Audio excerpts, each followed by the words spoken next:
We unfortunately see this being abused when we go to the West Bank and see the severe rise in settler violence that has happened since the 7th of October. According to the UN, we're talking about 3 times the number of attacks daily.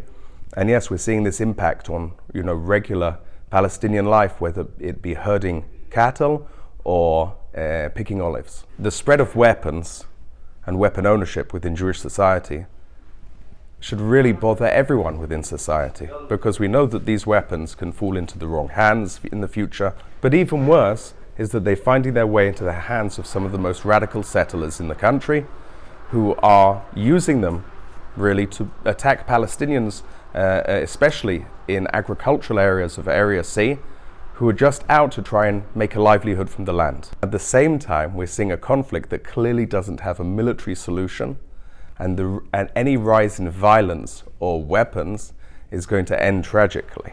We need to find a different direction out of this. Israel is a country where it is becoming easier to get a weapon license.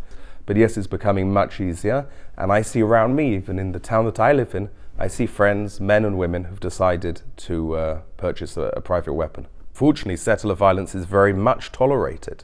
Settler violence is tolerated by the current Israeli government. They tolerate it. There's members of the Israeli government who incentivize, who promote settler violence. This is unacceptable. Settler violence must be wiped out through law enforcement, through the Secret Service and through the army working together to put these violent terrorists in jail.